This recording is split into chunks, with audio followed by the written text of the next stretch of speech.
Thank you very much, policeman. Thank you very much. Thank you very much.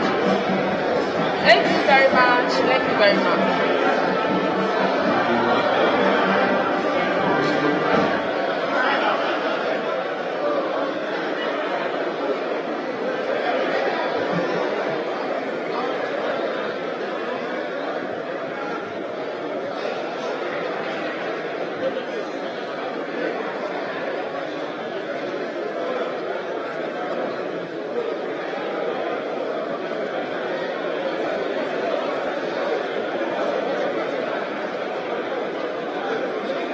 Honourable members, the scales of justice is here. May we please be upstanding in our seats. Honourable members, shall we please rise for the scales of justice? Honourable members, please rise for the scales of justice. Colleagues, let's be on our feet for the justices of the Supreme Court.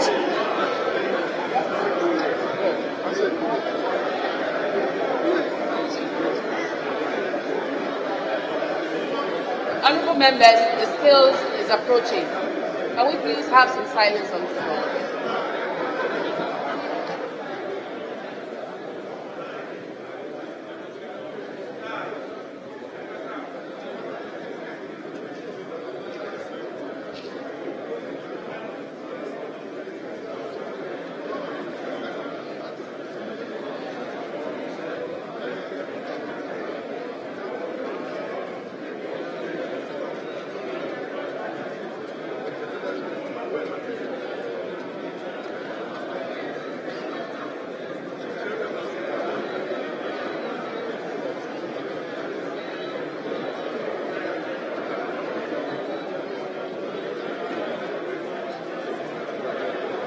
Thank you very much, honourable members. Please be seated.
okay, like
Mr. Speaker.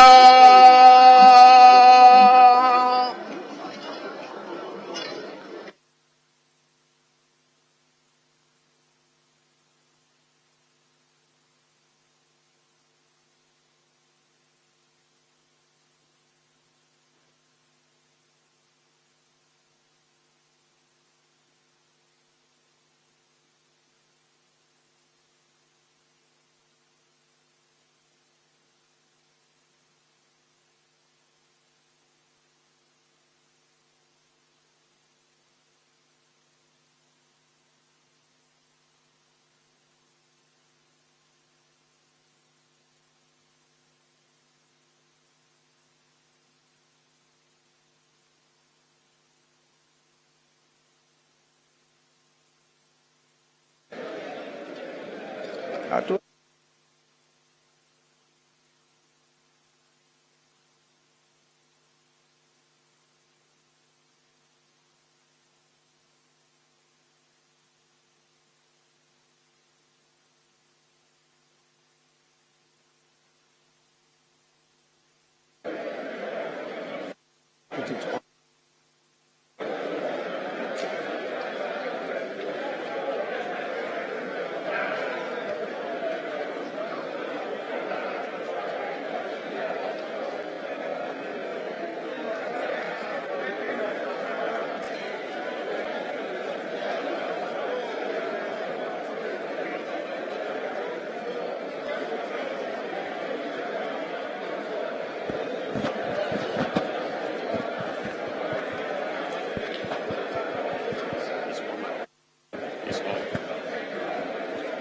Honorable members,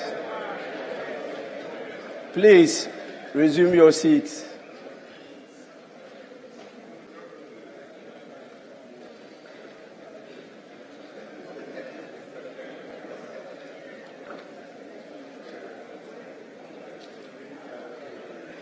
Honorable members, prayers.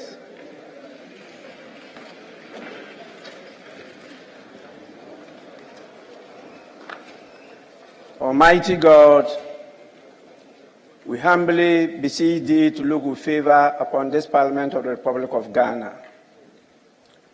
Grant that it may perform its high duty as in thy sight. Give divine guidance to the President of the Republic.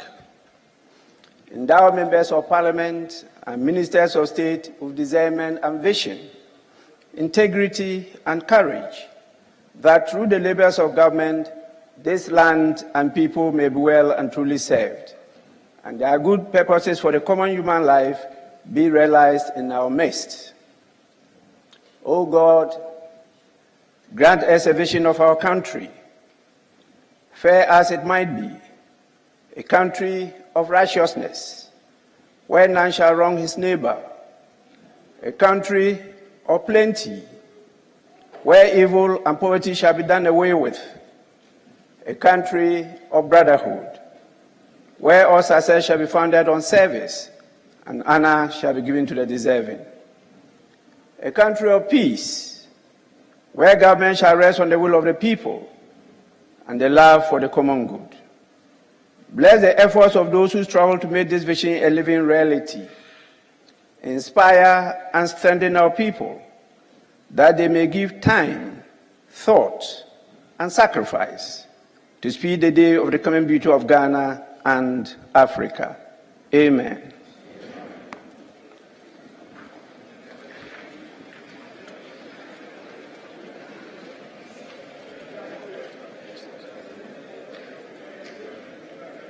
I want to get whether the president is coming.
Honorable members,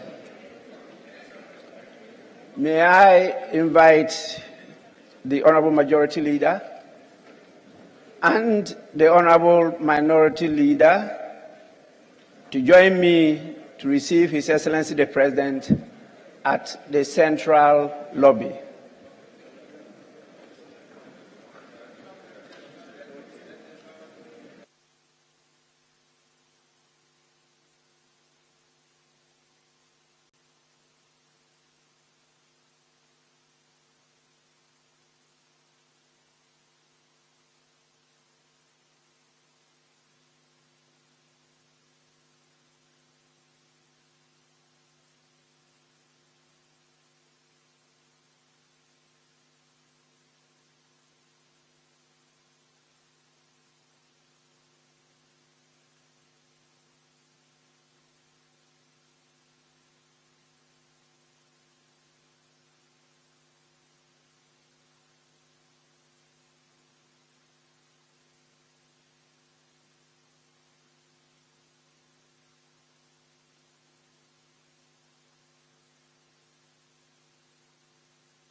Honorable members,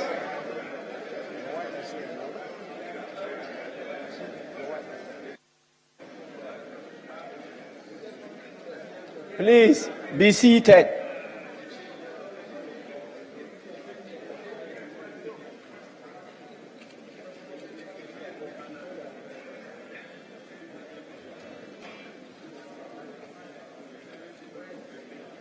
Honorable members, the House is extremely privileged to have the presence of His Excellency Nana Addo Akufo-Addo, President of the Republic of Ghana and Commander-in-Chief of the Ghana Armed Forces in this august chamber.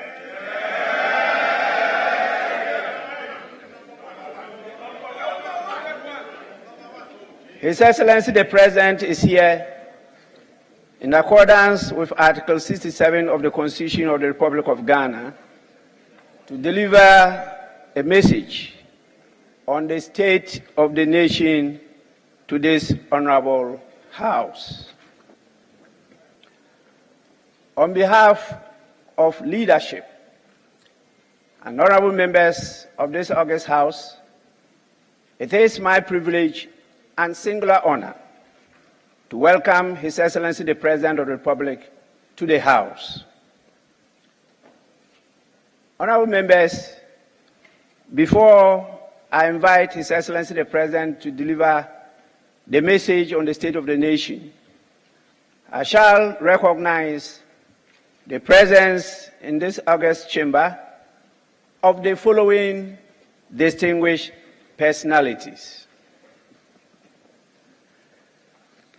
We are blessed with the presence of the following persons: Her Excellency Mrs. Rebecca Akufo-Addo, First Lady of the Republic.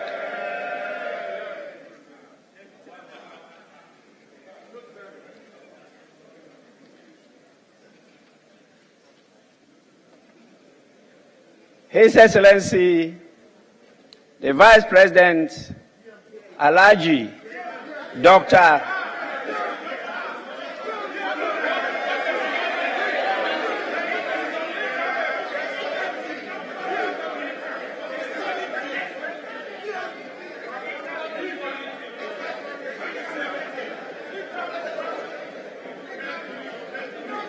Honorable members, may we have some silence.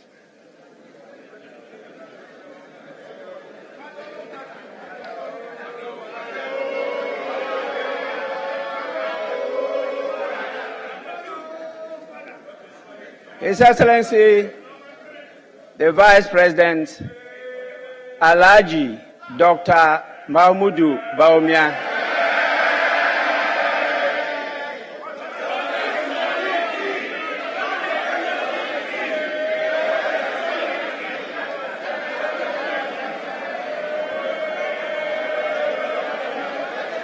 Honorable members,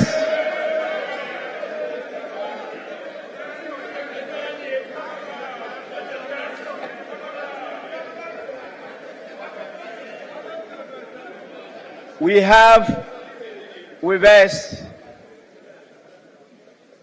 Your Lordship, the Chief Justice, Justice Enim Yeboah.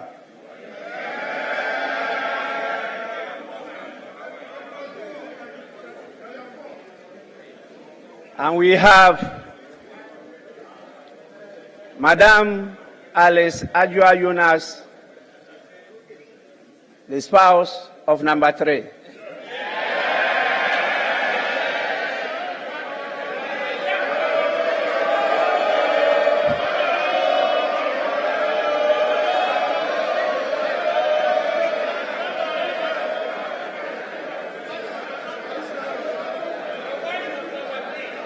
Honorable members,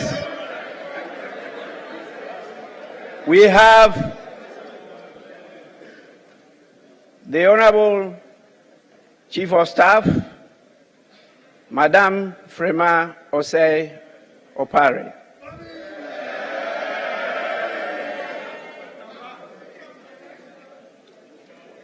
You know, she is the most senior-most of my wives.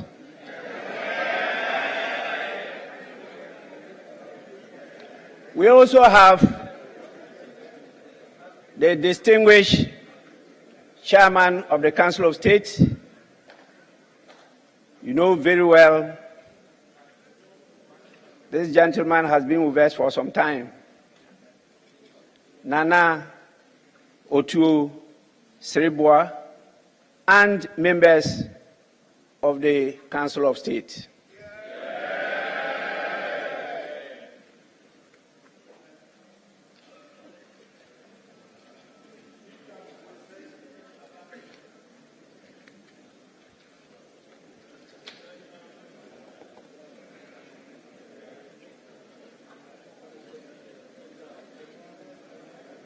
Our revered members of the National House of Chiefs, Nimen, Namen, Nananum, Togbe, Namine, they are all present here with us. You have a large team of Your Excellencies, the Dean and members of the Diplomatic Corps. And we are also blessed with the presence of Your Excellencies, the former President, John Ajekum Kufuor.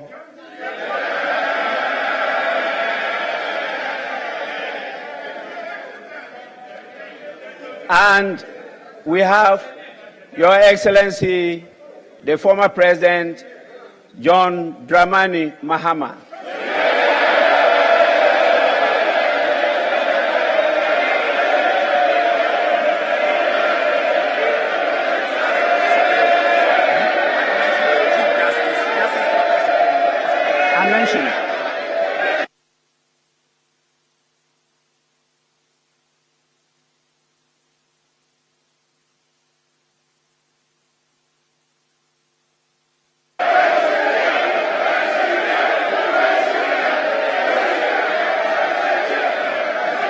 Honorable members,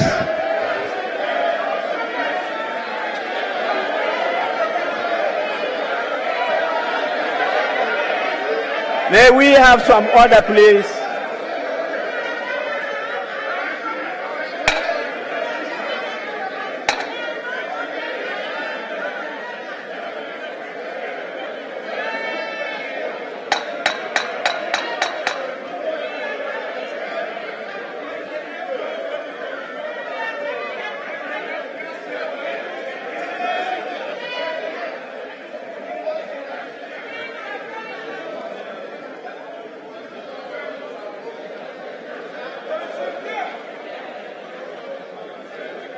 Honorable members, let me, before I proceed,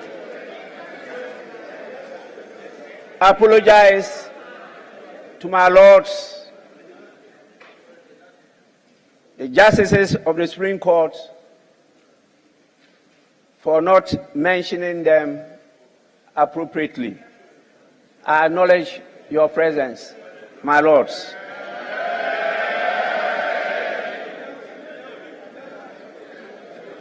We have also with us distinguished heads of our independent governance institutions, such as the National Media Commission, the National Commission on Civic Education, the Electoral Commission, the Audit Service, the National Commission on Human Rights and Administrative Justice. We have the chairman and the Secretary Generals of our political parties with us. I'm sure with their support, we'll keep you well disciplined inside here. We have members of the Parliamentary Service Board and the former Right Honourable Speakers of Parliament.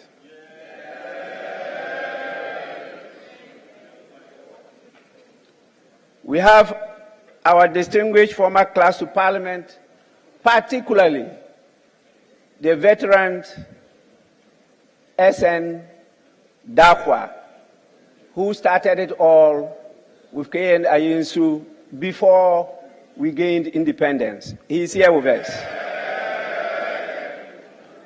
I hope you are learning from his pen. He has written a number of books on how Parliament works. We have our development partners with us, and also representatives of various civil society organizations. You know, on a daily basis, we have a very important partner present in the House and also in all our constituencies. I'm referring particularly to our friends from the media. They are here with us. And whatever you do here will be linked to your people in your constituencies.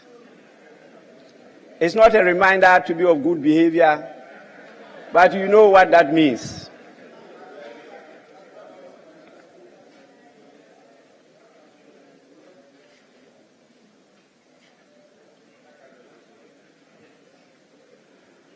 Honorable members, I now have the greatest pleasure to invite His Excellency the President to deliver his message. Your Excellency, you may do so now.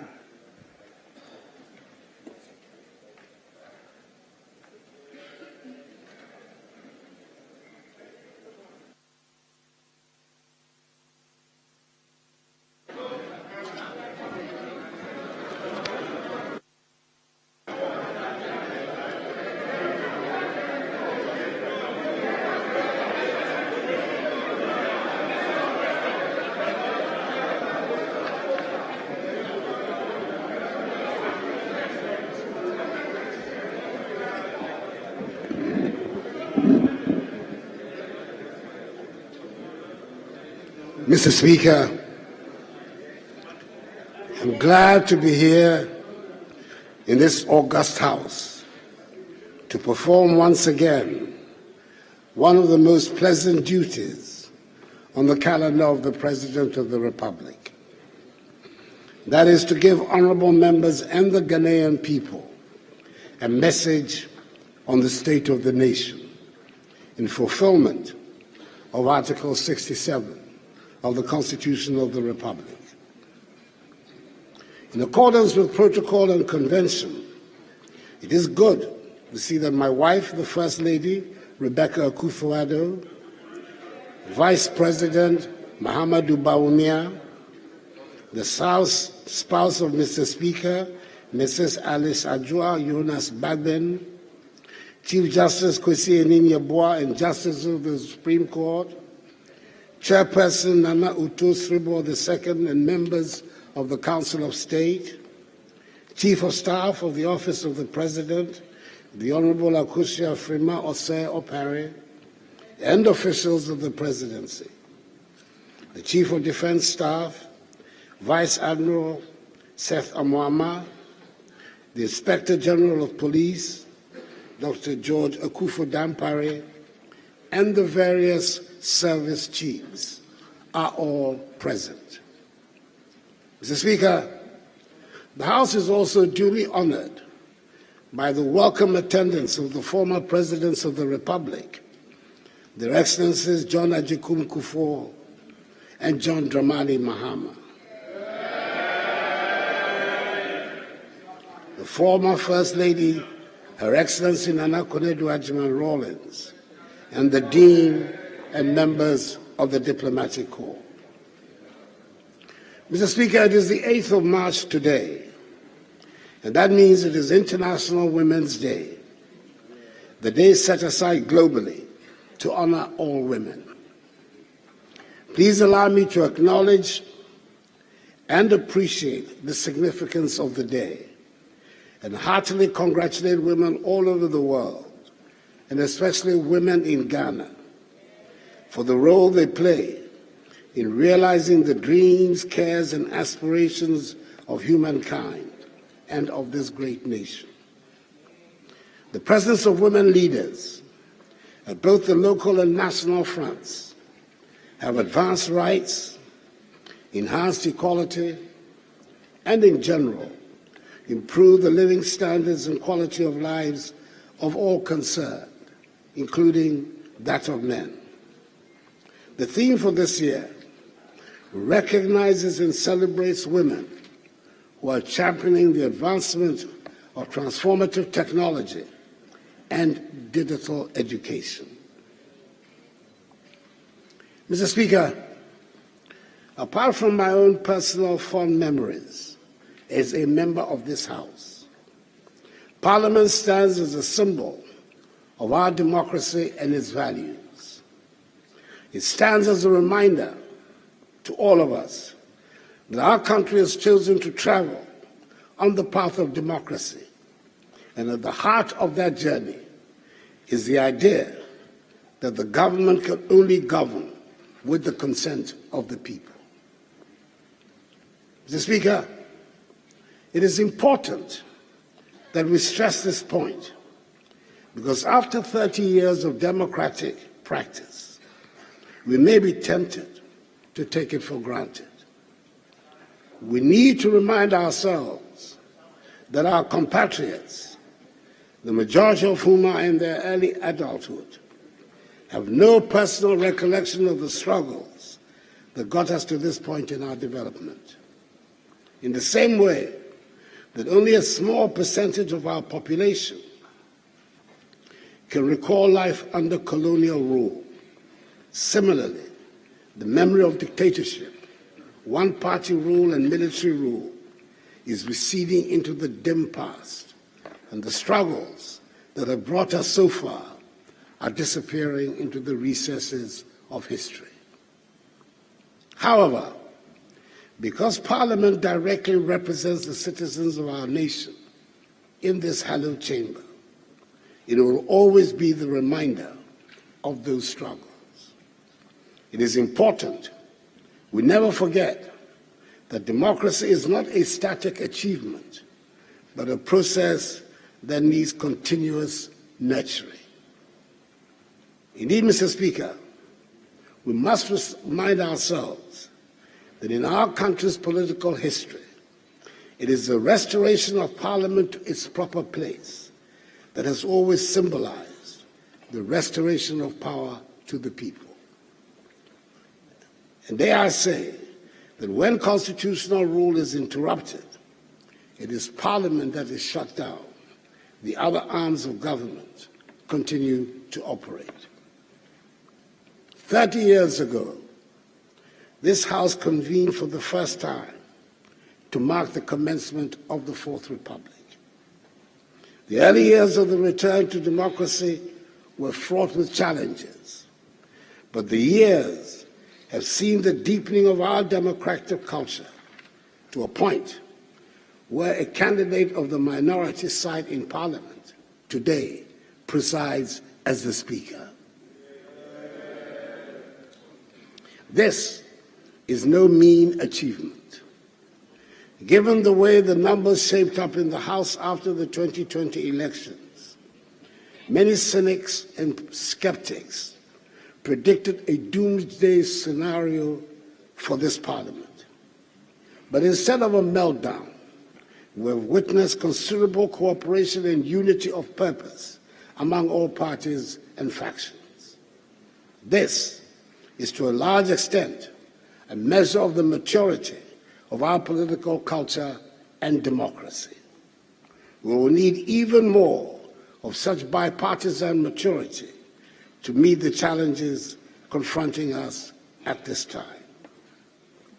Today, we live in a country in which we enjoy complete freedom of expression, freedom of association, freedom of assembly, freedom of religion, and political affiliation.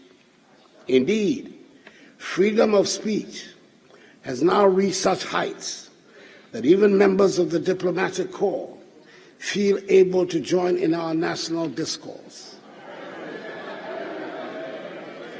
and pronounce on matters that will be problematic for Ghanaian diplomats in their countries of origin. Nevertheless, Mr. Speaker, it seems to me the important thing in our free speech environment is actually to try and hear each other instead of raising the decibel level of our individual points of view. Mr. Speaker, to come before this House to deliver a message on the state of the nation is a symbol and practical demonstration of accountability, and I have always treated the occasion with the utmost respect. This address offers us, as usual, the opportunity to provide an honest assessment of our country's situation and seek the support of all in addressing it with hope and confidence. Mr. Speaker, when we make an assessment of what the state of the nation is, it will necessarily have to include what state it was in yesterday, the state it is in today, and what state it will be tomorrow, based on reasonable grounds of expectations. How far back should we be looking to make a judgment on the state of affairs today? Mr. Speaker, I believe that the issue above all that is quite properly dominating the concerns of all Ghanaians is the gravity of the economic situation of our country and how we can quickly stabilize the economy and work our way back to the period of rapid economic growth. Our currency has been buffeted, our inflation rate has been very high, and for the first time in our lives, debt exchanges have become the language of everyday conversation. As such, Mr. Speaker, I wish to make a departure from the usual format of messages on the state of the nation and concentrate predominantly on the economy, which will enable me nonetheless also to make some statements about the state of our agriculture, education, energy, health, infrastructure, mining, tourism, and security.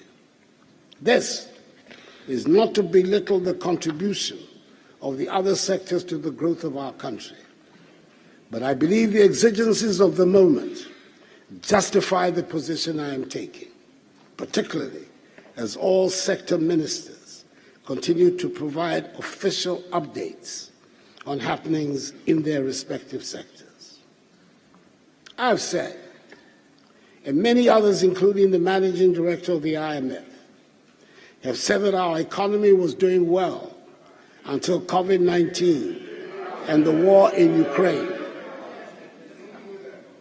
Was doing well until COVID-19 and the war in Ukraine took us off course.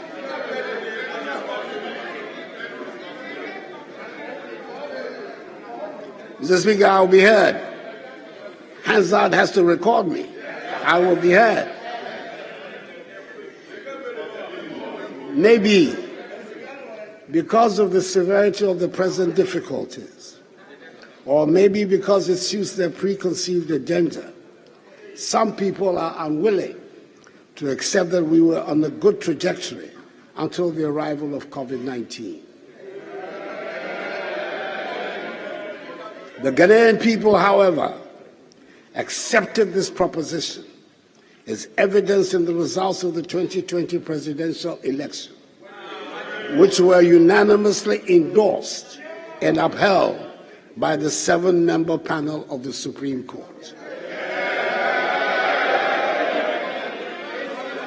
Mr. Speaker, allow me to go on a short trip down memory lane and remind ourselves what things look like back at the beginning of 2020, when I came to this House to give an account on the state of our nation.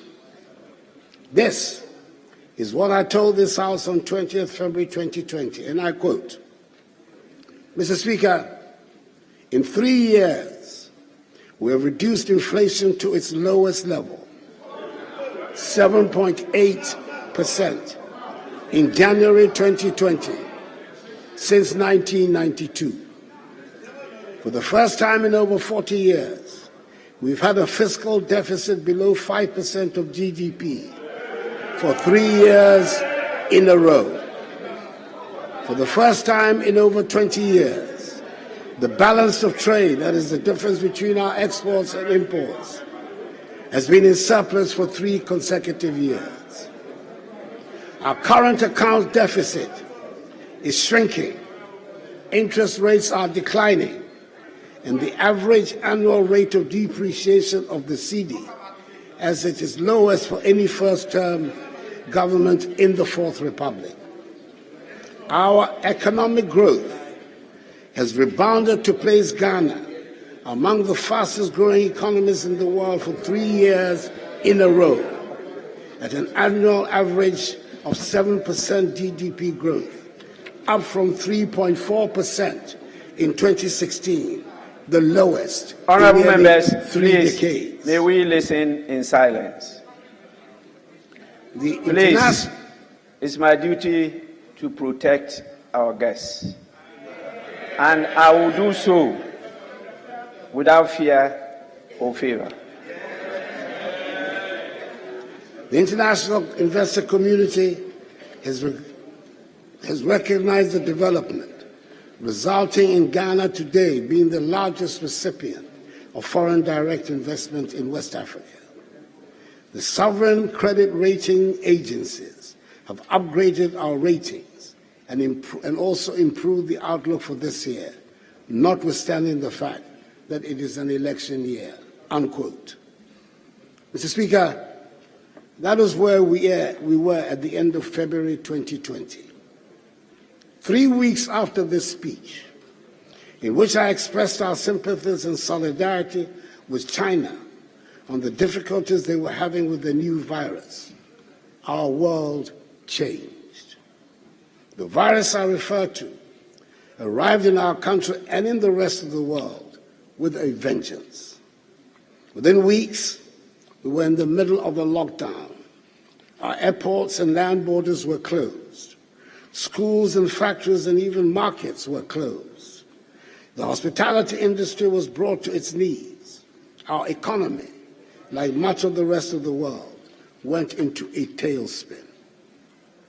We took many decisions, and we did many things which, according to the science, were the most reliable and trusted ways to save lives and livelihoods at the time, which may look strange and unnecessary today, but that is from the safe perspective of not waking up to check on the COVID-19 infection or death rate.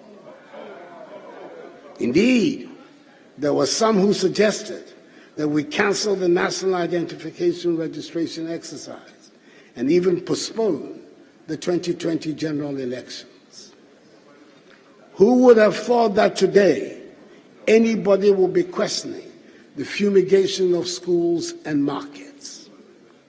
I recall vividly the straight talking I received from a group of our most eminent physicians and other scientists on the urgency of fumigating all public spaces, including offices, schools, hospitals, markets, churches, and mosques. The few who could afford it even fumigated their own homes.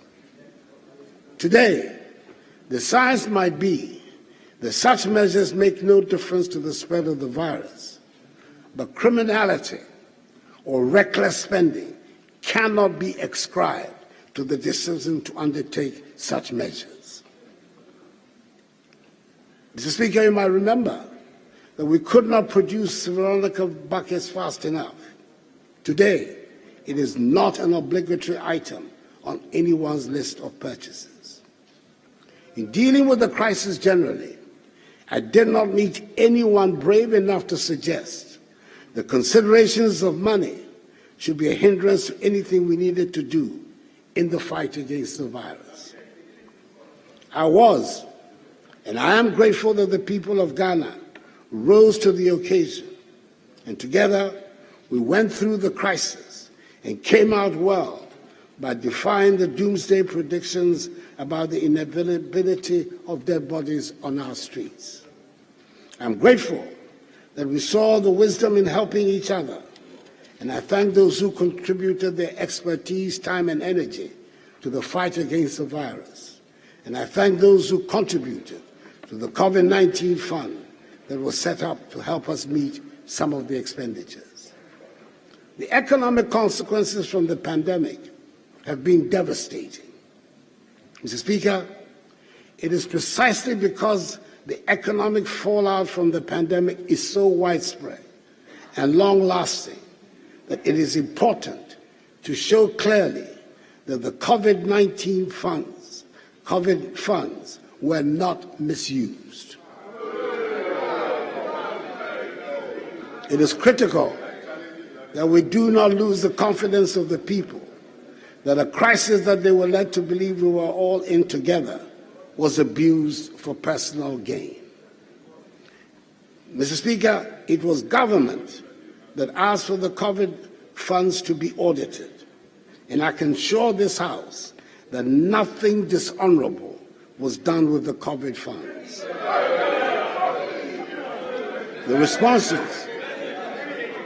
The responses from the Ministers for Health and Finance on January 23rd and 25th, 2023, respectfully, have sufficiently laid to rest the queries from the Auditor General's report, and I believe any objective scrutiny of these statements from the Health and Finance Ministries would justify this conclusion. We did provide 518 million cedis of grants and loans to micro, small, and medium-scale enterprises through the NBSSI, now the Ghana Enterprise Agency, in which 302,515 enterprises benefited, of which 60% were women-owned. These were MSMEs that were in distress as a result of the pandemic. For some traders, the receipt of 1,000 cedis made the difference between the ruin of the household and survival. In addition, 58,041 health workers were empowered to supplement the existing health sector workforce. Subsequently, all of them have been absorbed as permanent workers in the health sector. Frontline health workers were also granted 50% tax relief for the period. Was that something to regret? We should be ever grateful for the work that so many people did to keep all of us safe. All households enjoyed free water supply and huge discounts on electricity bills because access to water was a necessity to ensure people adhere to hygiene practices, and access to electricity was important as everybody was encouraged to stay at home. It also provided an economic cushion to protect lives and livelihoods at a time of difficulty. Today, the government's support for utility bills is being projected by some as a waste, or to use that word so beloved of some commentators, profligate. Mr. Speaker, the government took a deliberate decision to try and keep the inevitable disruptions across all our lives down to a minimum in the education sector by opening schools and education institutions as soon as it was made safe to do so. It was an expensive undertaking and not universally popular. But faced with the prospect of a whole generation of our children losing irreplaceable years of education, and the real likelihood of many of them dropping out of school, however, forever, we took the brave decision to open the institutions. Even then, it is worth pointing out that the school year has not yet fully returned to the predictable pre-COVID calendar. After the event, some might be tempted to forget the volumes of sanitizer and other logistics it took to keep the schools open and safe. In much the same way as some might now choose to forget the vitriol that came from some who should have known better, threatening hell and damnation when, according to them, the children start dying in the schools. Mercifully, we did not lose a single child to COVID in school. I would like to suggest that with the best will in the world, Mr. Speaker, no auditor can put a figure on the cost of keeping the children in school safely during that crisis, nor the continuing cost of the effect of the pandemic on our young children. Not the financial cost, not the emotional cost, and certainly not the social cost. But we must thank the Almighty that we have survived to repair the damage and begin to rebuild our economy. Beyond the use of COVID funds, there are legitimate questions being asked about how the country's debt situation got to where it is. Mr. Speaker, let me state emphatically that we have not been reckless in borrowing and in spending.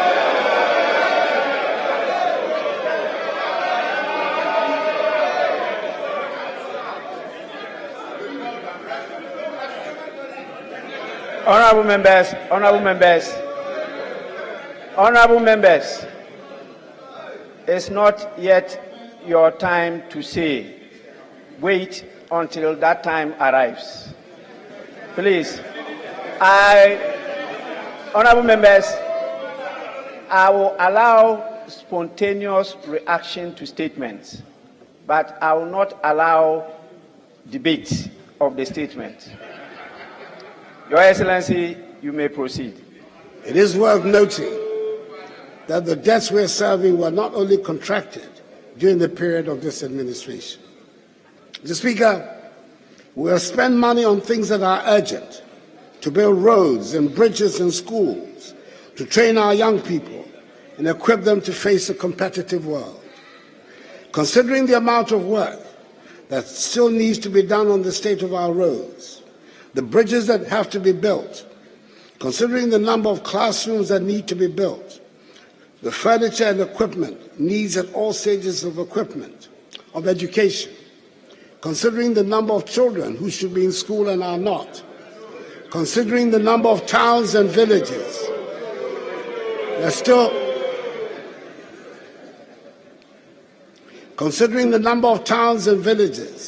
still do not have access to potable water, I dare say no one can suggest we have overborrowed or spent recklessly.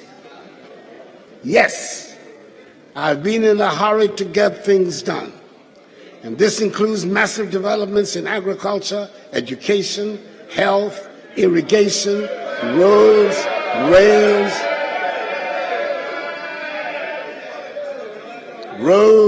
rails, ports, airports, sea defense,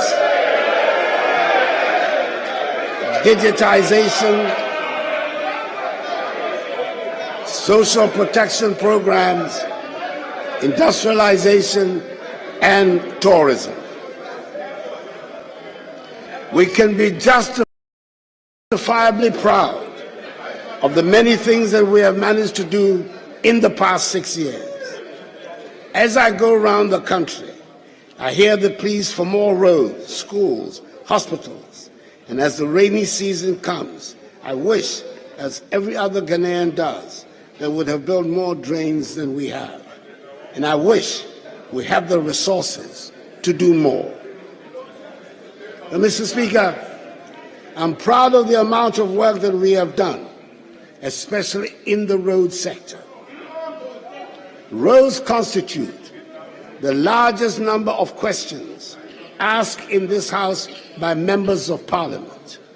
A large amount of the monies we borrow are for road construction. Shall we dare stop constructing roads?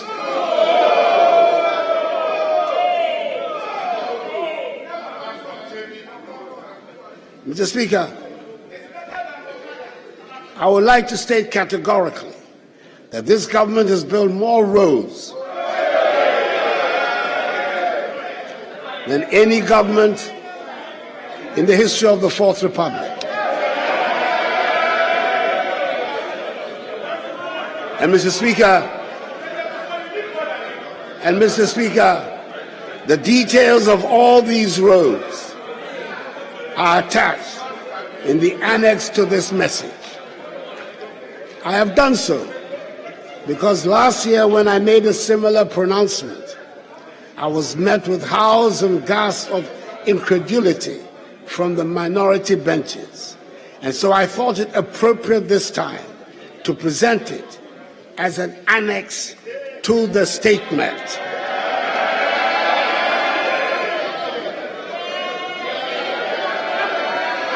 Which will be part of Hansa.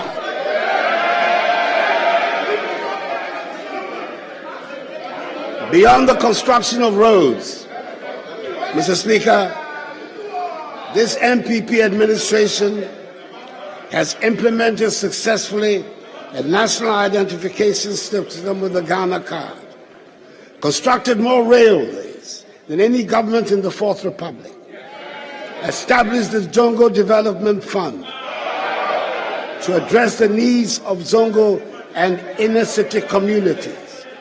And under their auspices, we have conducted more infrastructure in the Zongo communities than any other government in the Fourth Republic.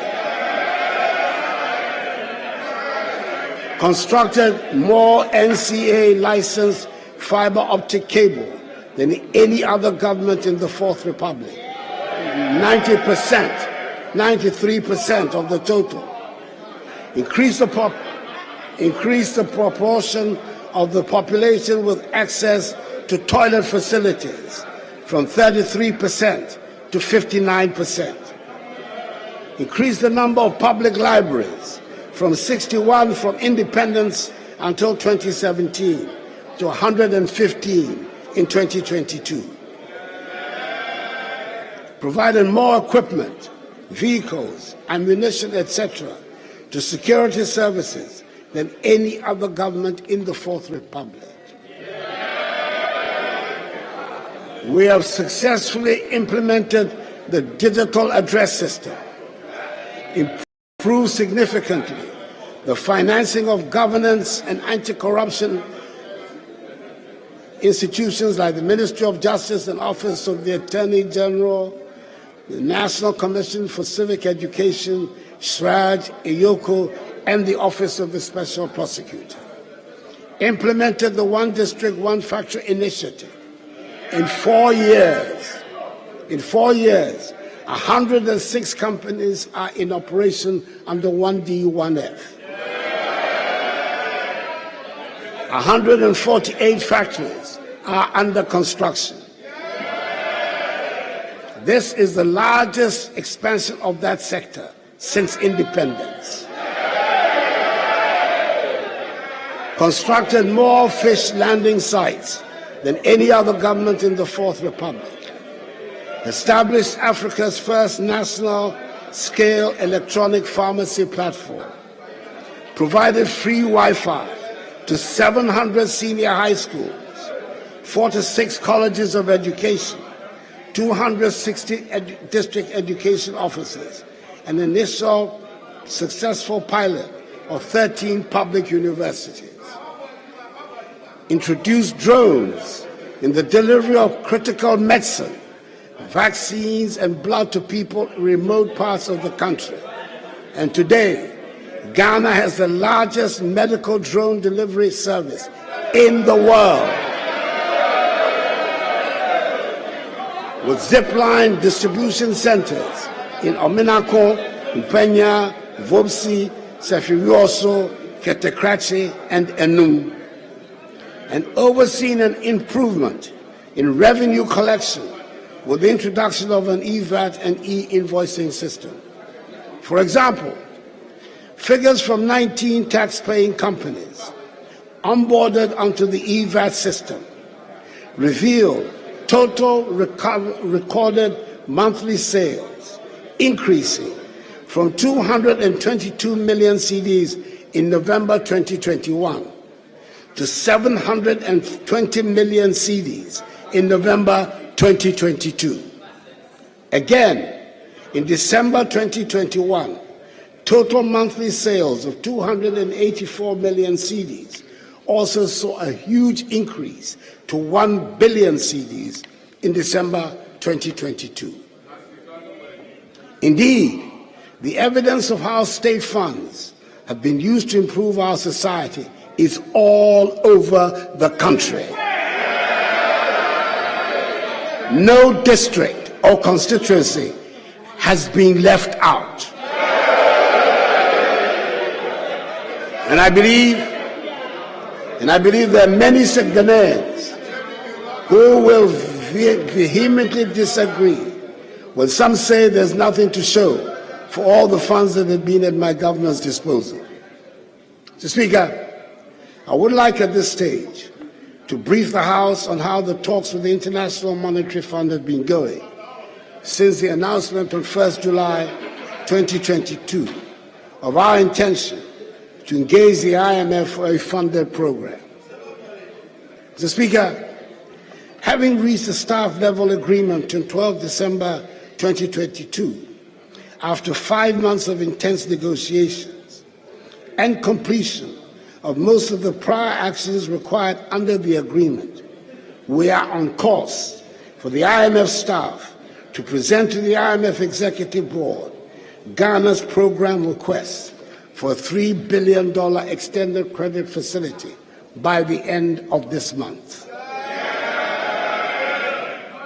Mr. Speaker, the 3-year IMF program, anchored on government's post-COVID-19 program for economic growth, aims at restoring macroeconomic stability and debt sustainability whilst protecting the vulnerable.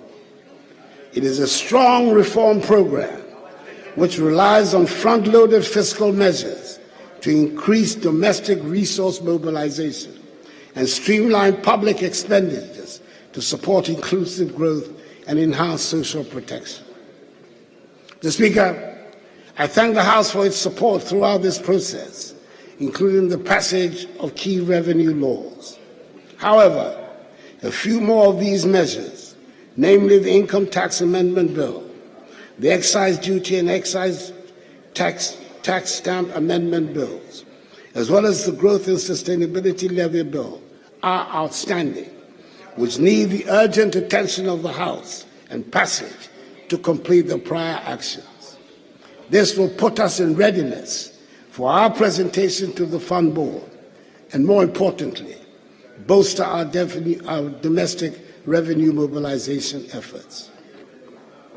Mr. Speaker, it is clear that given the extent of the fiscal and debt sustainability issue we are addressing, fiscal adjustments and structural reforms are not sufficient for restoration of debt sustainability. A critical component of the measures we're implementing to address the current economic crisis is the debt operation, involving both domestic debt and external debt. The debt operation is aimed at returning the country to debt sustainable path by 2028 by reducing the debt to GDP ratio on a general classification basis and in present value terms from 103% in 2022 to 55% by 2028, and reducing the external debt service to revenue ratio from 29% in 2022 to 18% by 2028. Mr. Speaker, in order to achieve these goals, the decision was taken to execute a domestic debt exchange program, in addition to fiscal adjustment, external debt operation, and structural reforms. The participation rate of 85%, representing tendered bonds of 83 billion cedis out of the total eligible bonds of 97.7 billion cedis, constitutes significant success for the DDE program. The 83 billion cedis bonds that were successfully tendered also represent 64% of the outstanding domestic debt of 130 billion cedis at the end of December 2022, as pension funds have been expressly exempted from the DDEP. I want to take this opportunity to thank organized labor, pensioners, pension fund managers, the Ghana Association of Banks, the Ghana Securities Industry Association, the Ghana Insurance Association, the Individual Bondholders and Retirees Forum, and all others who have contributed to make the domestic debt exchange program a success.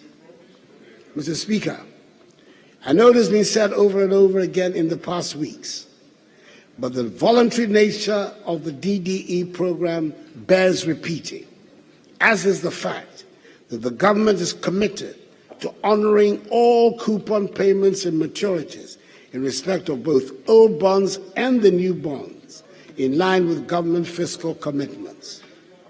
Mr. Speaker, we're also making progress on the external debt negotiations since the government announced an external debt service suspension on 19 December 2022 for certain categories of external debt to ensure an orderly restructuring. This suspension is an interim emergency measure toward a comprehensive external debt operation which will contribute to the restoration of our debt sustainability in line with our request for debt treatment under the G20 Common Framework. I want to express our appreciation to members of the Paris Club and to the People's Republic of China for the cooperation they have so far exhibited to us in attempting to reach an agreement and in their attempt to establish an official credit committee. We look forward to their fast-tracking the needed financing assurances for IMF approval. We are confident that with their cooperation, we will reach our March deadline for going to the fund. We remain resolute in our vision to restore macroeconomic stability and promote inclusive growth. Mr. Speaker, government recognizes that sustained growth must be deliberate, especially in a global landscape marked by forces of technology, trade, and intense competition.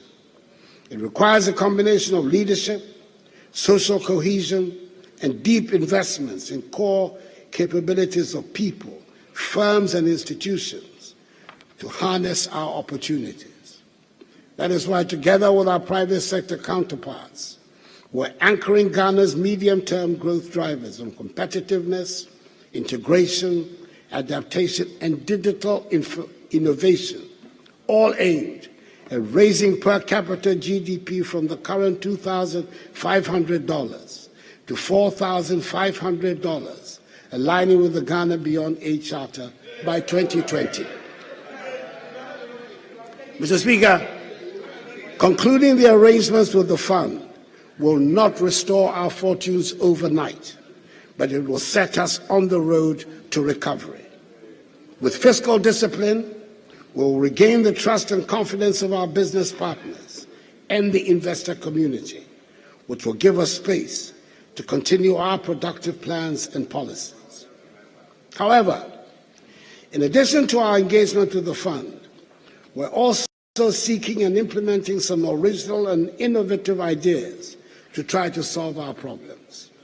For example, the Gold Purchase Program by the Bank of Ghana and the Gold for Oil policy are creative uses of our resources, which are already bearing fruit.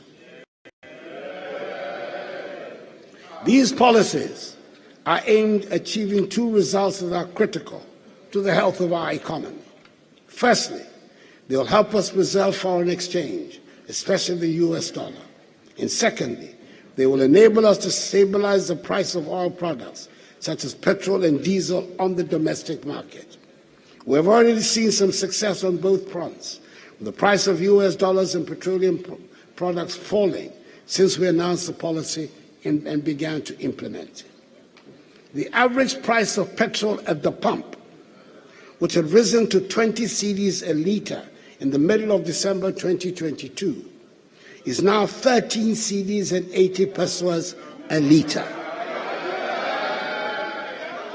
The price of diesel had risen to more than 23 cedis and 70 pesos a litre, and is now selling on the average at 13 cedis and 80 pesos a litre, which is a reduction of almost 10 cedis a litre. We expect this trend of falling fuel prices to reflect soon in our daily lives, since transport fares affect the price of everything. I hope the trend of prices going up and coming down become a regular feature of our retail economy, as being demonstrated in the fuel prices. Because as we all know, prices, especially of petroleum products, used only to go up in our country. I do worry about the external expenditure on security at our borders, but we do not have a choice but to spend resources to keep our borders safe. We dare not compromise on the safety and security of our nation. And my first responsibility as your Commander-in-Chief is to keep all of us safe. The foundation for all development is the safety and security of our nation and its people. The reality of the state of affairs in our neighborhood demands that the government goes to great lengths to ensure the security, safety, and stability of our nation.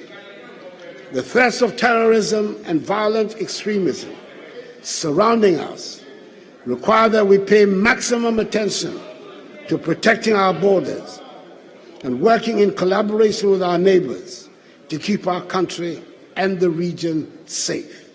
This is the prime motive for the Accra Initiative, which is already yielding results. Mr. Speaker, I'm able to cite here some of the equipment we have provided the military to help them protect us all. Allow me to list a few. The Army has received 104 armored personnel carriers, 70 utility troop carrying vehicles, 20 armored vehicles, 85 assorted Toyota vehicles, 50 Ankai buses, 40 Jeep Jade vehicles, some explosive ordnance disposal equipment, large quantities of communications surveillance equipment, varying quantities of weapons, and 4 unmanned aerial vehicle systems. And the Ghana Navy has taken delivery of 4 offshore security vessels and 4 Zodiac boats. We've also continued the process of upgrading the housing needs of the security services. The Barracks Regeneration Project Phases 1 and 2, the Military Housing Project Phases 1 and 2, and the Ghana Military Academy Infrastructure Project are expected to be completed and handed over by the end of May this year. Mr. Speaker, we continue to pay attention to the police service. We can now see more of the police on our streets in the urban areas. Ever so gradually, driving on our roads is becoming more orderly. I note that even motorbike riders now stop at traffic lights. Things are improving.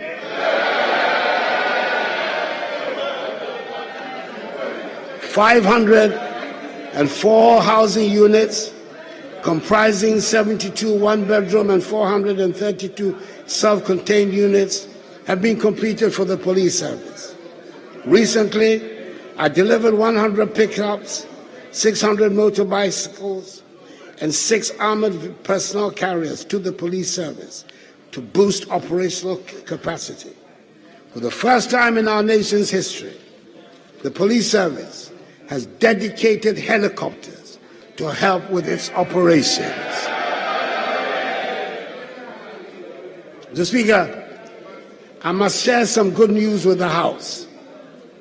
I am particularly proud of the dramatic intervention government has made to tackle the long-lasting and utterly disgraceful problem of dilapidated and inadequate number of courts in our country. Many of the courts have not been fit for purpose and do not provide suitable facilities for the efficient administration of justice. The inadequacy means that people have to travel long distances to gain access to courts. As someone who for years earned my living as a practicing lawyer, I have first-hand experience of the unacceptable state of courthouses around the country, and I'm glad to inform the House that we are resolving this problem. Through the Ministry of Local Government and the District Assembly Common Fund, government has embarked on the construction of 120 courthouses with accompanying accommodation for judges across the country. Indeed, 60 have been completed, and the others are at various stages of completion. For the first time ever, we have the happy situation of purpose-built courthouses with accommodation that are waiting for judges to be appointed to put them to use. 6 new regional high courts fitted with judges' residence are also being constructed in the new regions, i.e. Ahafo, Bono East, Northeast, Oti, Savannah, and Western North. 3 of the courts, that is those in Northeast, Oti, and Savannah, have been completed and commissioned. Those in Ahafo, Bono East, and Western North regions will be completed by April. Mr. Speaker, I had the pleasant duty on 17th October 2022 to commission a new modern Court of Appeal complex in Kumasi, together with 20 townhouses and a guest house to serve as permanent residences for Court of Appeal judges based in Kumasi, who are mandated to handle appeals from the northern part of the country. The Asantehene Otunfo Setutu II, who generously gave the land, was present at the ceremony. It is a truly magnificent sight, and I recommend it to honorable members who go to Kumasi to pay a visit and see it for themselves. In addition, 210 vehicles were earlier in 2022 distributed to all judges in the Supreme Court, Court of Appeal, Higher Court, and lower courts. Mr. Speaker, it is a well-known fact that in this administration, TVET and STEM feature frequently in all conversations about education. Technical and vocational education are being given the place of honor they deserve. Since the realignment and introduction of free TVET, enrollment in TVET schools has increased from 13,000 in 2021 to 47,000 today. And all the indications are that this is a trend that will continue. In 2022, the TVET service recruited 3,400 staff, the highest in the history of TVET in Ghana, to accommodate this development. I was told last week about one young person who was placed in Achimota School in the current school placement exercise and has turned it down to go to a STEM school. I think we are making progress. The strides we're making in education are already changing lives and changing the narrative. As of this year, nearly 2 million young people have benefited from the free SHS policy. Predictions that the policy would lead to a lowering of standards proved wide, very wide of the mark. On the contrary, the results under the free SHS have shown a systematic improvement, and as a result, 2 million young people have either found a way to further education, training, apprenticeships, or employment because of the free SHS policy. I'm proud of the additional educational infrastructure, especially the provision of ultra-modern classroom blocks for several schools, which are equipped with laboratories, ICT centers, and libraries. The establishment of 10 STEM centers across the country including one in Accra, to aid the study of engineering and robotics. Construction has also started at the University of Agricultural Science in Bunsu in the Eastern region. Mr. Speaker, apart from the enhancement of revenue and the judicious use of resources, we are all agreed that we need to do something about our huge import bill. Last year, I set up a 5-member ad hoc cabinet committee to work on a policy to enhance domestic production and export development with a 4-fold strategy. 1, reduce the country's import bill in the short, medium, and long term. Enhance domestic productive capacity in selected products. Generate widespread employment opportunities. And 4, diversify and expand our export capacity to Africa and beyond, especially through the vehicle of the African Continental Free Trade Area. In 2021, Ghana's total import bill was put at $13.7 billion United States dollars, according to GRA icons. On the evidence of existing local productive capacity, we have identified a list of 20 priority products in the categories of primary agricultural products, processed foods, and manufactured goods, where we can confidently enhance domestic production. Amongst these are rice, fish, poultry, fruit juice, sugar, tomatoes, vegetable oils, oil palm, fertilizers, pharmaceuticals, soaps and detergents, insulated wire, ceramic products, corrugated paper and paperboard, cement and clinker, and motor vehicles. The report on the implementation modalities to enhance domestic productive capacity in these products has been prepared. And once confirmed, with your approval, the new Minister for Trade and Industry will roll out urgently a series of initiatives to implement the policy. I want at this stage to make mention of one particular program that has been introduced by the government to address the needs of the youth and women, the Youth Star program. This program seeks to support young entrepreneurs to gain access to capital market training and technical skills, compliance and quality assurance support, and business development support services that will enable them start, build, and grow their own businesses. Mr. Speaker, the Youth Star program was successfully piloted in 2022, with 70 youth-led businesses benefiting from the initial 1.98 million cedis. Subsequently, a total of 288,800 applications have been received and are being processed by the Ghana Enterprise Agency for full operation.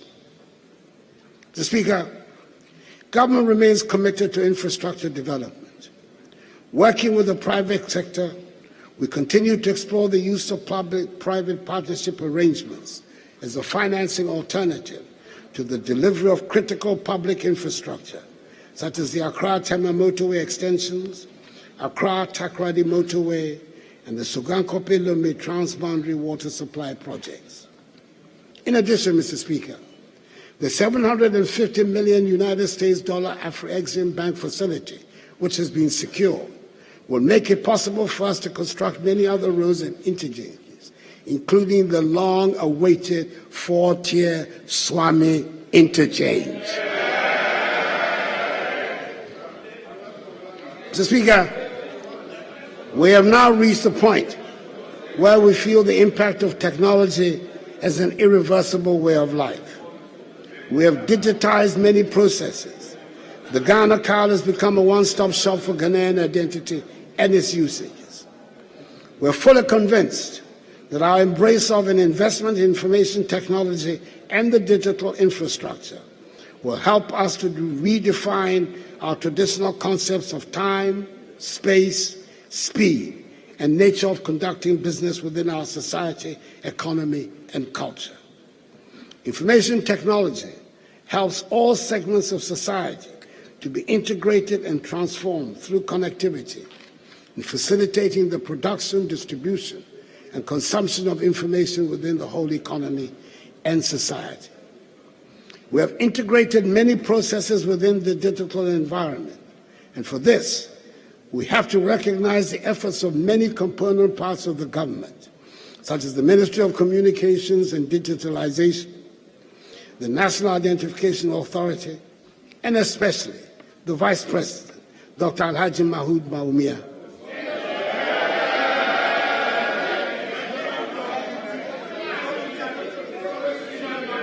Who I understand has been nicknamed E. Bawumia.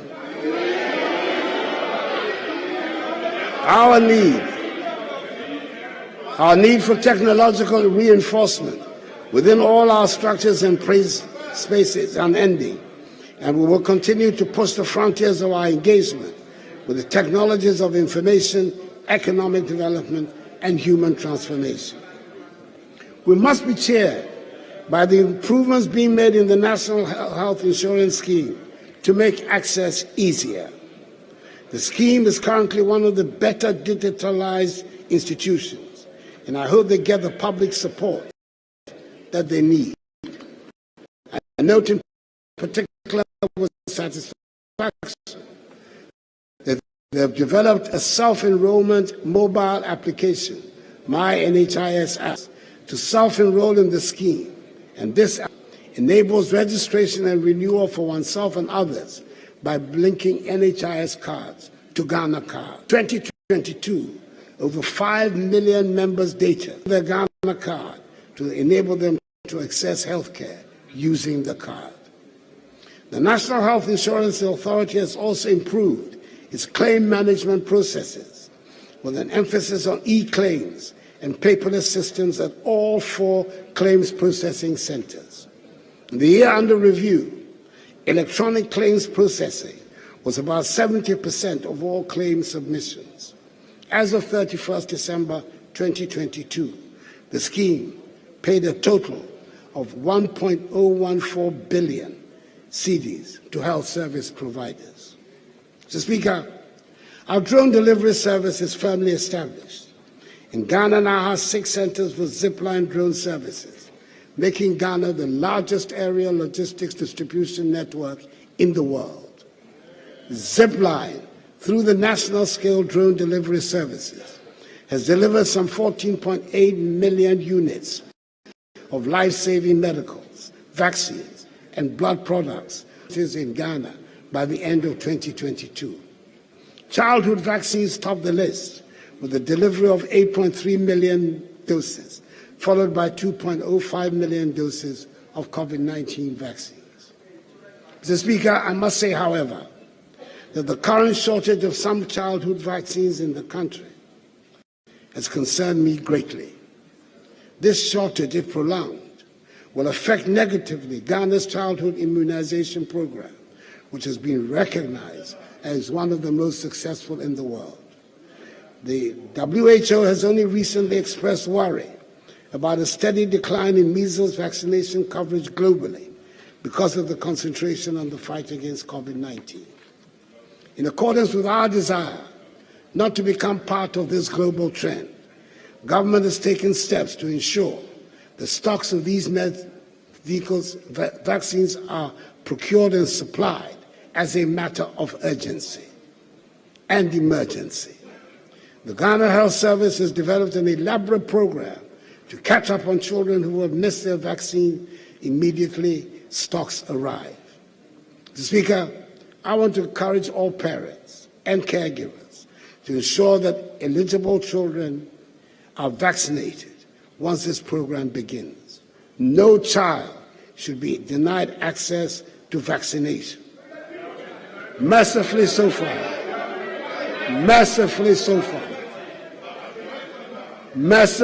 far, not a single child has died as a result of the outbreak. This House has already passed into law the National Vaccine Institute Bill, which is yet to be brought for my assent.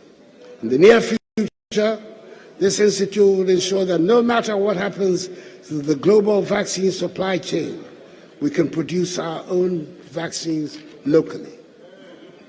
Mr. Speaker, government continues to prioritize agriculture as one of the driving forces for economic transformation. The experiences and lessons from the COVID-19 pandemic and the Russia-Ukraine conflict justify sufficiently our increased investment in the agricultural sector. Indeed, the sector recorded significant successes with an average growth rate of 6.28% from 2017 to 2021. This consistent growth over the period has translated into improved food security, job opportunities along agricultural value chains, and availability of raw materials for industry. To address the vexed issue of post-harvest losses, we have constructed some 65 warehouses, with the remaining 15 at advanced stages of completion. This intervention is adding some 80,000 metric tons to national grain storage capacity. $29.9 million United States dollars worth of machinery and equipment have been procured from Brazil to boost mechanization. Government will this year commence preparatory works for establishing a tractor and backhoe loader assembly plant in the Ashanti region, and continue capacity building of operators to ensure effective management and prolong the lifespan of agricultural machinery. Mr. Speaker, the impact of climate change and variability on global agricultural activities is a call to all of us, and indeed all countries, to adopt appropriate technologies and other innovative practices for sustainable agriculture and resilience against food insecurity. Government's response, among others, has been to continue to invest in irrigation infrastructure, both large and small scale, across the country. In 2022, government completed the rehabilitation and modernization of large-scale irrigation schemes at Tono, Bong, and Bong Left Bank projects. The three schemes are expected to provide 6,760 hectares of irrigable land for all year-round crop production. Phases 1 and 2 of the Tamale irrigation project have also been completed, with Phase 3 of the project at 57% completion. Mr. Speaker, we are now at the most difficult stage of electricity provision around the country. The parts that are left are the very difficult to access area. The national electricity access rate increased from 79.3% in 2016 to 88.54% in 2022, making us amongst the top 6 in Africa, and we're still expecting to achieve the 90% universal electricity rate by 2024. To reduce transmission system losses and voltage fluctuations, and to improve the overall quality of power supply, old lines are being replaced on the western, eastern, coastal, and middle corridors. It is worth noting that 3 new substations have been commissioned between 2021 and 2022, thereby improving reliability and efficiency. Mr. Speaker, I'm pleased to inform the House that the Electricity Company of Ghana, ECG, has since the last quarter of 2022 embarked on an aggressive digital transformation program. In the first phase of this program, set to be completed by end of April, the focus is on creating a cashless and efficient payment system. I'm pleased to announce that on 1st March 2023, all ECG district offices became cashless. This is a major achievement by all standards. Since the start of this transformational program, we have so far seen a 25% increase in the monthly revenues. The second phase of the program will see the digitization of postpaid bills and the digital tagging of all meters. In our estimation, these initiatives should increase the monthly revenues of ECG by some 40% before the end of this year. I firmly believe that the initiatives which have been so boldly rolled out by ECG will make revenue leakage a thing of the past and address consumer pain points in their interactions with ECG. Mr. Speaker, we continue the fight against galamsey with the support of the security agencies in the short term. However, we're determined to promote responsible small-scale mining through community mining schemes. So far, 16 of these schemes have been commissioned, with 3 more to be commissioned by the end of this year. All these schemes are supported with gold cutters, pieces of equipment designed to help small-scale miners to extract gold from the ore without the use of mercury. In 2021, I launched the National Alternative Employment and Livelihood Program. The program employs several youth in the production of seedlings and reclamation of degraded mine lands. Currently, reclamation is going over 1,000 hectares of degraded lands in Ashanti, Eastern, and Western North regions.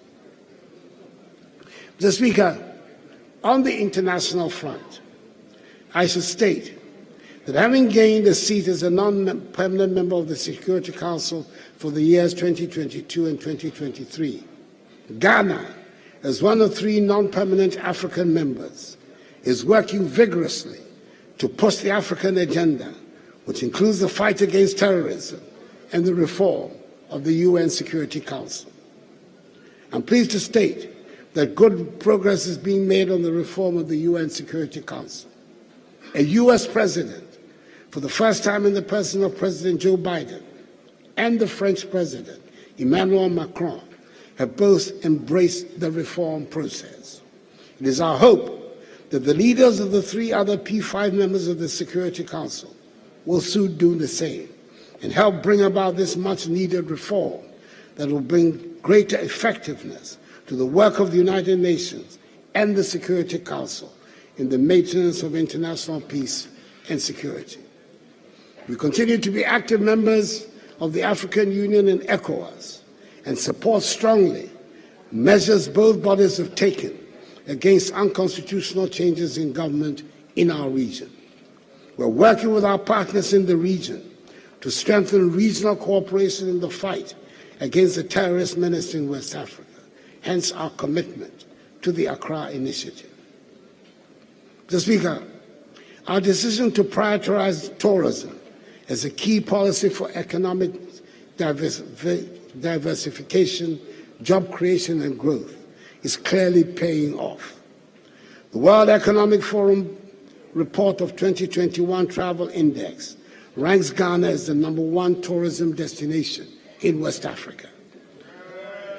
The potential contribution of tourism and the arts to GDP is therefore one that we must nurture and emphasize. Both domestic and international tourism are rebounding significantly from the severely disruptive impact of COVID on the travel and tour industry. International arrivals nearly trebled last year from a low of 355,158 in 2020 to over 915,000. Domestic visits to tourist sites are also up by over 55.7% during the period.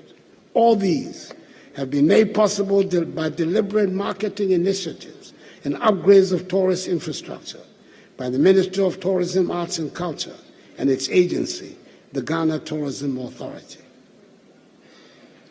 The Beyond the Return initiative, which I launched in 2019 as a sequel to the Year of Return, has reignited excitement about Ghana as the hub and a mecca for the global Pan-African, a home every person of African descent must visit at least once in their lifetime. A few days ago, at a historic ceremony in Washington, D.C., we conferred Ghanaian citizenship on Mother Viola Fletcher and her brother, Uncle Red, 108 years and 102 years respectively, 2 of the only 3 living survivors of the Tulsa Massacre of 1921. In May this year, I'll be chairing a tourism stakeholder retreat on rethinking tourism for national development and job creation. I've tasked the ministry and its agency, the Ghana Tourism Authority, to work on the modalities to bring together all the stakeholders within the industry. Over the next couple of years, my government will deepen even further our efforts to make tourism a strong primary source of growth for the economy. Mr. Speaker, Monday was 6 March, our Independence Day, and this year we had the main celebrations in the Volta region. I made the decision to rotate the Independence Day anniversary celebration in order to enhance the cohesion and unity of our nation and to make it clear to all segments of our population that we are all part of the One Ghana project. I'm glad to inform the House that it was a happy and grand event set against the breathtakingly beautiful background of the Addo Mountains. Mr. Speaker, 60 years since our independence, Ghana has taken steady strides to become a more developed country. The Ghana of 1957 is not the Ghana of 2023. We've come a long way since the days of our 6 million population, with very few modern amenities for its people. Today's population of 32 million, with a growing stock of modern infrastructure, spanning drones to supply medicine, to the Ghana card which identifies each of us as proudly Ghanaian.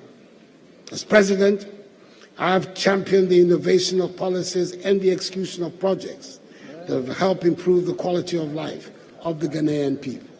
And God willing, I'll continue on a path that brings the most benefit to the people of Ghana. Mr. Speaker, things may be dire today. Nonetheless, we must count our blessings. Our petrol stations have fuel, and we've been spared long winding queues to fuel our vehicles. Our markets and shops are, by the grace of God, well stocked, and we have not been faced with the prospect of the rationing of basic necessities such as fruits and vegetables. Our children's schooling has not been interrupted. We've continued to provide free SHS, free TVET, and pay teacher and nursing training allowances. Our electricity supply has been consistent, and we have been spared the hardship of doom so during such a trying time. Our country continues to be stable and at peace. Throughout history, there are many instances of nations going through periods where dark clouds create shadows that momentarily shield the yearned-for vision from sight. Such moments should not be ones in which despair takes over. Such moments call for strength of character, sense of purpose, and an abiding commitment to the general good.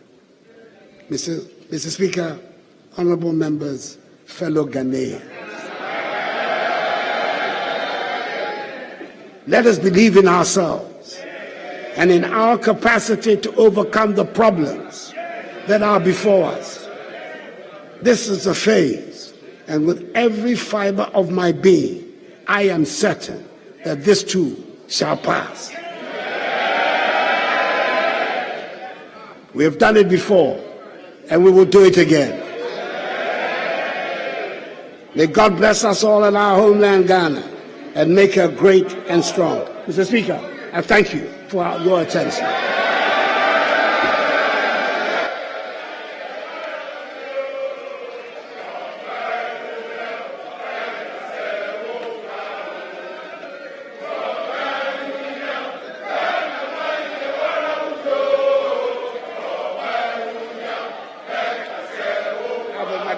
Well delivered. Thank you. Well delivered.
Honorable members,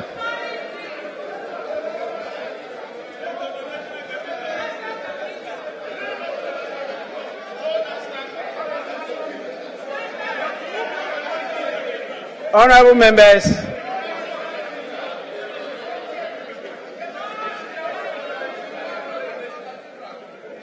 in accordance with Standing Order 58, I wish to convey to His Excellency the President the gratitude of the House. Honorable members, again, in accordance with the practice of this House, a formal communication will be forwarded to His Excellency the President after the House has thoroughly debated this address. In fact, the leadership generously decided to use more than a week to debate this address. And honorable members will all have enough time to have a say. And that is why I wanted you to listen first before you can respond. I want to thank all of you for the cooperation, and particularly His Excellency for attending upon the House to perform a constitutional duty. We are extremely grateful. Honorable Majority Leader, is there any indication regarding, I'm going to restrict you, the adjournment of the House? In other words, Honorable Leader, can you move for an adjournment?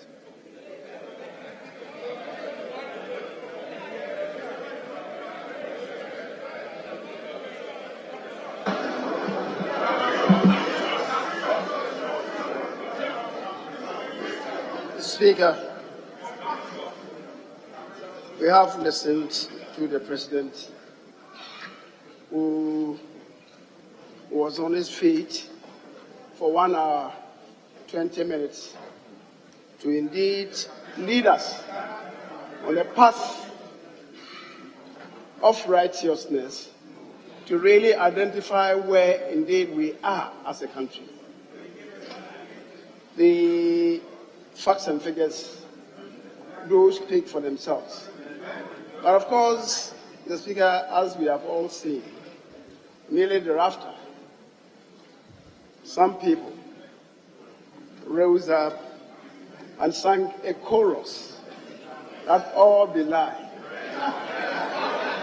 Mr. Speaker, as we said, we are going to have ample time to debate the content as presented to us. But clearly, what we have seen is symptomatic of what we are going to say from tomorrow.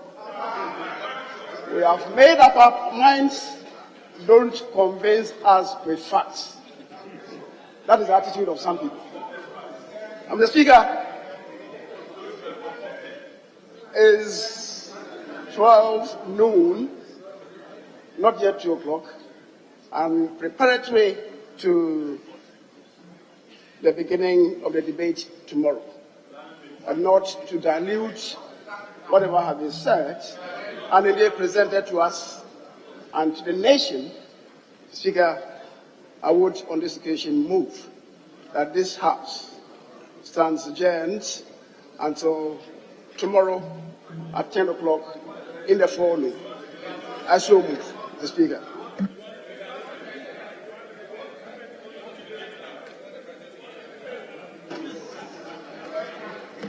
Yes, Minority Leader. Mr. Speaker, first, let me also thank His Excellency the President for the presentation of the message of the state of the nation.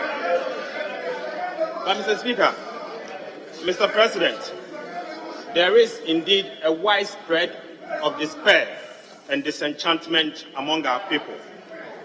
millions of Ghanaians are going through unbearable hardships and excruciating pains. Our economy is in its worst shape in decades. In fact, Ghana's economy is bankrupt or insolvent. We are currently unable to repay our debt.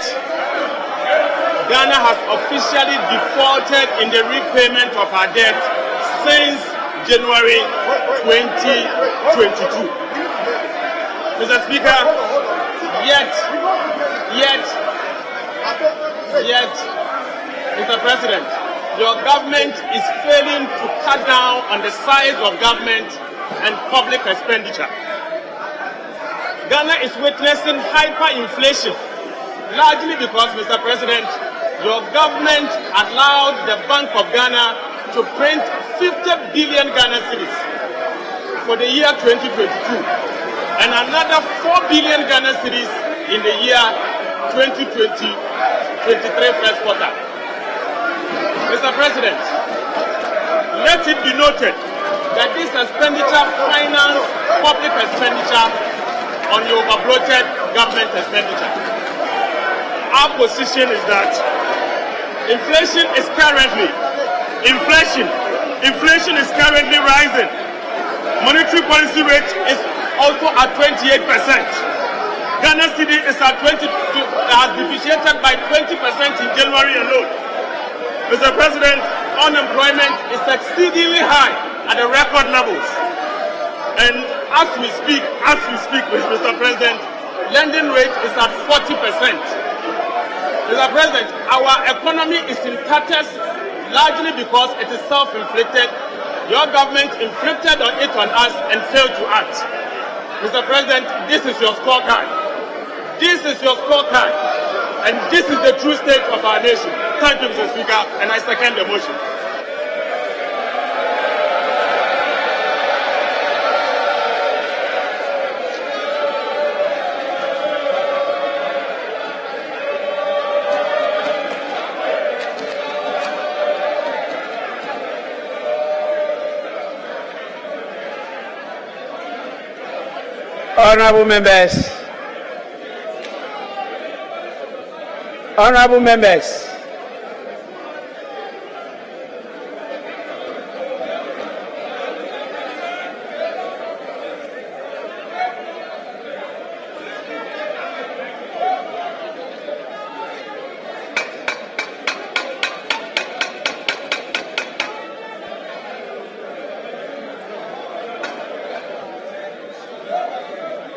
Honorable members, I'm sure you now see the wisdom in my earlier statement restricted them to just move the motion for adjournment.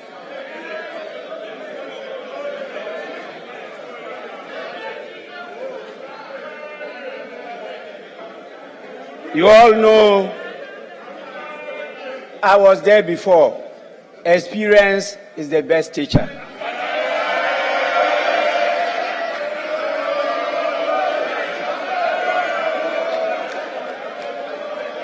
I now put the question. As many as are in favor of adjournment, say aye. As many as are against, say no.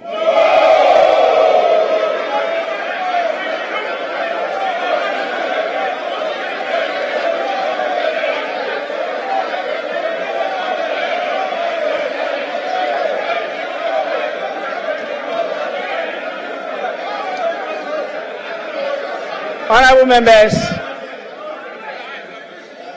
I put the question again. As many as are in favor of adjournment, say aye. Aye.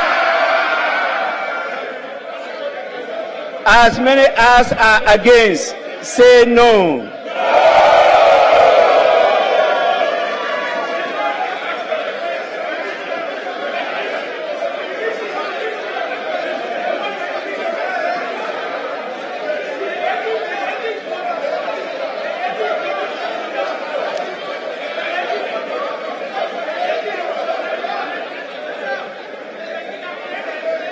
Honorable members,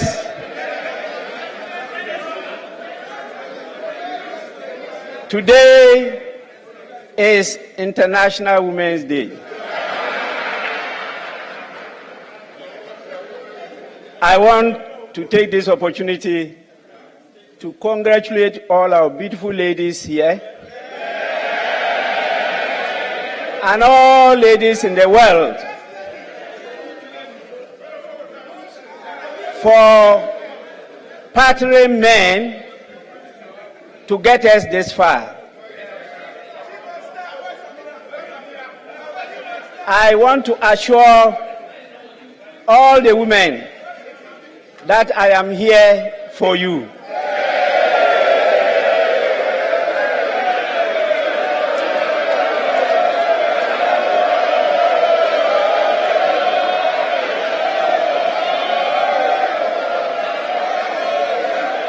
Honorable members, as a result of that, with the request of the women caucus leaders in Parliament, I approved a facility for all our women here to proceed tomorrow to reach out to all women in their constituencies and women everywhere in the world.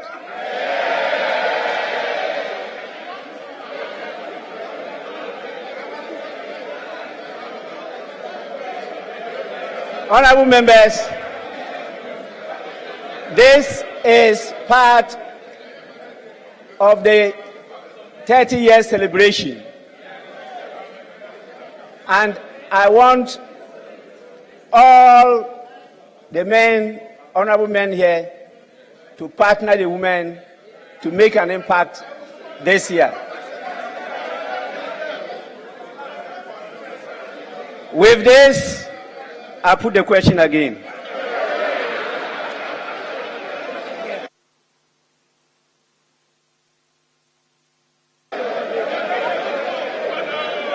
How many times do you got? As many as are in favor of adjournment, say aye. As many as are against, say no.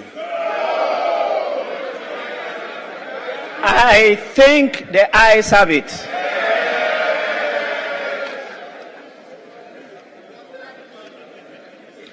The ayes have it. The motion is adopted. The House is accordingly adjourned till Thursday, 9th March, Thursday, 9th March, 2023 at 10 o'clock in the forenoon. The House is adjourned.